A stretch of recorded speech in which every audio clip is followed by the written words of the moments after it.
ಇವತ್ತು ನಾವು ಮಾಡ್ತಿರೋದು ಮಟನ್ ಫ್ರೈ.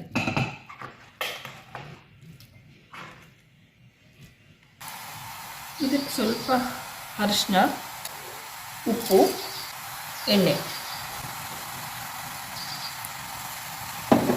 ಒಂದು ಸ್ವಲ್ಪ ಮಟನ್ ಬೇಯೋಕ್ಕೋಸ್ಕರ ನೀರು ಅಷ್ಟೇ. ಈಗ ಇದಕ್ಕೆ ಒಂದು 6 ವಿಜಿಲ್ ಬರ್ಸ್ಕೊಳ್ಳೋಣ.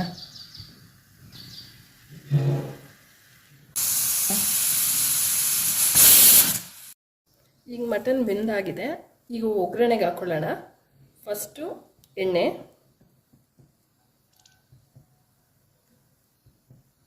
ಇದಕ್ಕೆ ಈರುಳ್ಳಿ ಹಾಕ್ಕೊಳ್ತಿದ್ದೀನಿ.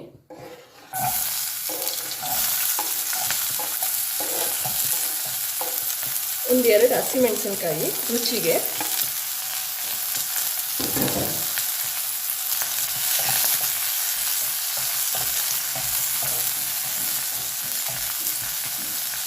ಇದು ಗೋಲ್ಡನ್ ಬ್ರೌನ್ ಆಗೋವರೆಗೂ ಹುರ್ಕೊಳ್ಳೋಣ. ಈಗ ಈರುಳ್ಳಿ ಆಗಿದೆ. ಇದಕ್ಕೆ ಶುಂಠಿ ಬೆಳ್ಳುಳ್ಳಿ ಪೇಸ್ಟ್ ಹಾಕ್ತಿದ್ದೀನಿ. 2 ಸ್ಪೂನ್ ಶುಂಠಿ ಬೆಳ್ಳುಳ್ಳಿ ಪೇಸ್ಟು. ಸ್ವಲ್ಪ ಹಸಿ ವಾಸನೆ ಹೋಗೋವರೆಗೂ ಒಂದು ಸ್ವಲ್ಪ ಹುರ್ಕೊಳ್ಳೋಣ.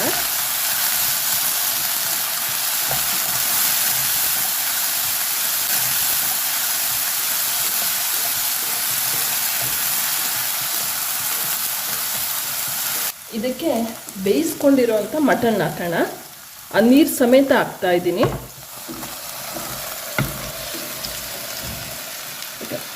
ಅದು ಫ್ಲೇವರ್ ಬಿಟ್ಟಿರುತ್ತೆ. ಅದೇ ನೀರು ಹಾಕಿದ್ರೆ ತುಂಬ ಚೆನ್ನಾಗಿರುತ್ತೆ.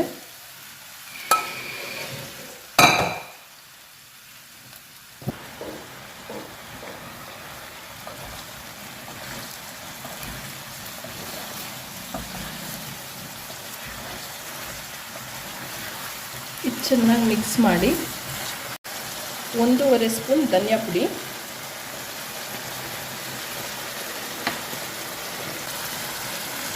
1 ಸ್ಪೂನ್ ಚಿಲ್ಲಿ ಪೌಡ್ರು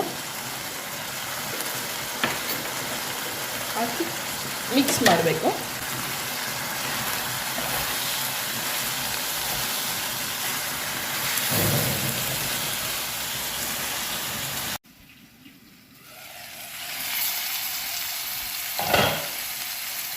ಬೇಕು ಅಂದರೆ ಒಂದು ಸ್ವಲ್ಪ ನೀರು ಹಾಕ್ಕೊಂಡು ಇನ್ನೊಂದು ಸ್ವಲ್ಪ ಬೇಯಿಸ್ಕೋಬೋದು. ತುಂಬ ಜಾಸ್ತಿ ಗ್ರೇವಿ ಥರ ಬೇಕು ಅನ್ನೋರು ಇದಕ್ಕೆ ಕಾಯಿ ಮೇಲೆ ರುಬ್ಬಿ ಹಾಕ್ಕೋಬೋದು. ನಾನಿಲ್ಲಿ ಕಾಯಿ ಹಾಕ್ತಿಲ್ಲ. ಇನ್ನೊಂದು ಸ್ವಲ್ಪ ಬೇಯಬೇಕು. ಹಾಗಾಗಿ ಇನ್ನೊಂದು ಸ್ವಲ್ಪ ನೀರು ಹಾಕಿ ಮತ್ತೆ ಮುಚ್ಚಿಡ್ತೀನಿ ನಾನು. ಇದು ಬೇಯಿಸಿಟ್ಕೊಂಡಿದ್ನಲ್ಲ ಕುಕ್ಕರು, ಅದಕ್ಕೆ ನೀರು ಆಡಿಸಿ ಹಾಕ್ತಿದ್ದೀನಿ.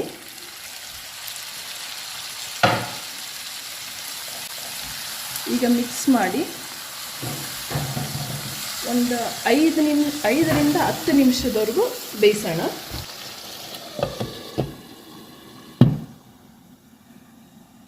ನಿಮಿಷ ಆಗಿದೆ, ನೋಡೋಣ ಹೇಗಾಗಿದೆ ಅಂತ.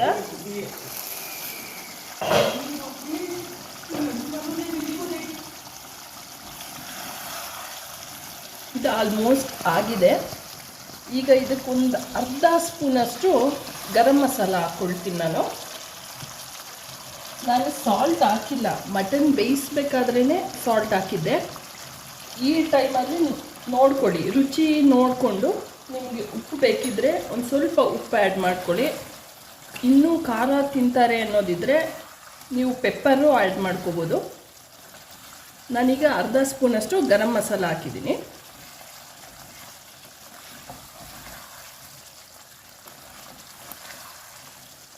ಆಲ್ಮೋಸ್ಟ್ ಆಗಿದೆ. ಈಗ ಲಾಸ್ಟಲ್ಲಿ ಕೊತ್ತಂಬರಿ ಹಾಕಿ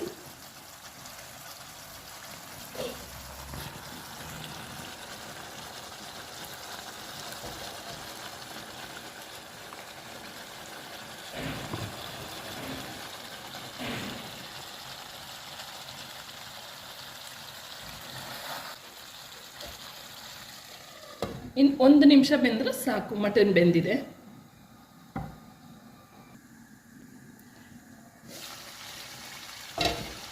ಈಗ ನೋಡಿ ಮಟನ್ ಆಗಿದೆ, ಮಟನ್ ಫ್ರೈ. ಇದನ್ನು ಚಪಾತಿ, ರೊಟ್ಟಿ ನೀವು ಏನು ಮಾಡಿಕೊಂಡ್ರೂ ಚೆನ್ನಾಗಿರುತ್ತೆ. ನೀವು ಟ್ರೈ ಮಾಡಿ.